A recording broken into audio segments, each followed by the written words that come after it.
Number 15 from the homework, this is page 87 from Finney, gives us a piecewise function where the first part is the parabola 2 minus 2x minus x squared, and the other part is a linear function 2x plus 2. And we want to know if we can calculate a slope at x equals 0. And the transition point for this is going to be at x equals 0. So first thing is we really should know if this graph is continuous, because if we can find a slope, if we're able to find a slope, it has to be continuous at that point. So if I test x as 0 in here, I get 2.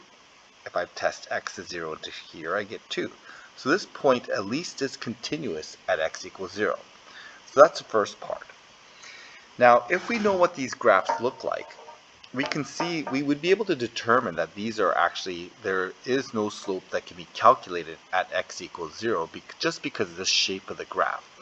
And to do that, we would need to know how to graph the parabola part of this. Okay, so here I have a parabola.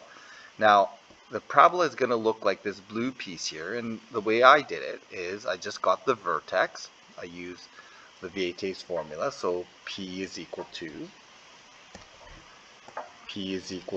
negative b over 2a, so I just plug that in, negative of negative 2 over 2 times negative 1, and that works out to be negative 1. Okay, so if I plug negative 1 into here, my vertex is over here at negative 1. If I plug negative 1 in, I get y equals 3, and it looks like that. 2x plus 2 is a linear function, and it's going to go through there like that. So we have this graph all the way to 0 is going to be the y-intercept, and the y-intercepts match. It's going to be, the red graph is going to be equal to 2, so it's equal to 2 here, and it's going to be a linear function with slope 2. And by the shape of this graph, we can see that this will not have, we cannot define a slope at the 0 point because there's a kink in the graph, because it's different coming from the left as it is coming from the right. Now we can also do this formally. Now this is a formal way of doing it, and it's not entirely necessary if we're able to analyze a graph. But this is what it looks like formally. So I would have to test the slope limit from the left-hand side. And so I'm going to let h approach 0, and this is going to be from the left-hand side. And we're going to test the slope ratio. So it's going to look like this. It's going to be at x equals 0. Okay, we're going to plug in h plus x, 0 plus h. So it's going to be 2 minus 2 times 0 plus h. Okay, minus 0 plus h squared, minus then the function, when we plug in x is 0, we get minus 2. Okay, so that's our rise.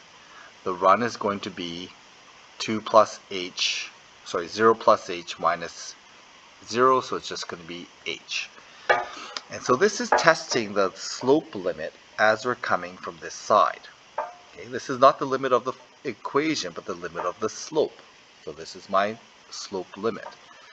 So I'm going to simplify this. Okay, and just to be clear, this is y1 when we plug h in, and y2. Okay, so I'm going to simplify this. This becomes the limit as h approaches 0 from the negative side. It's going to be 2 minus, this is just going to be 2h minus h squared minus 2 over h. The 2's cancel out, so I end up with a limit as h approaches 0 from the negative side. And this is going to be negative 2h minus h squared over h. The h's cancel. And we end up with negative 2 minus h. Okay, and then we plug in h is 0, so we get a slope of negative 2. So what that's telling me is that this slope, this tangent slope here, has slope negative 2. That looks about right. It's going in there at a slope of negative 2, approaching the y-intercept. Okay? So then we need to check it from the right-hand side. And to know that it has a slope at 0, the left-hand slope must be equal to the right-hand slope. So now I'm going to test the slope coming in this direction here. So then I'm going to test the limit as h approaches 0 from the positive side. Now it doesn't really matter if you use positive or negative 0 because we're just approaching it from one side anyways. And we just have to make sure we choose the right function this time. So we're going to use the function 2x plus 2 because that's going to be coming from the right hand side. So I'm going to end up with 2.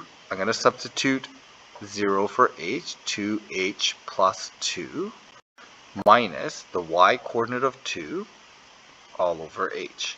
And again, this is y1 minus y2 all divided by the run, which is h. Okay, so then I can just simplify this expression. The limit as h approaches 0 from the positive side is going to be 2h over h. That's just going to be equal to 2, and we kind of knew that already because this is a linear function. This red graph is a linear function with slope of 2, and we can see that the slope from the right hand side and the left hand side do not match, so we cannot define a slope at x equals 0. So that would be the formal way of doing it. And again, if we can do it informally much easier by just knowing what the graphs look like, and it's the slope coming from one side is not equal to the slope coming from the other side. That is good enough criteria to be able to determine that there is no tangent slope at 0.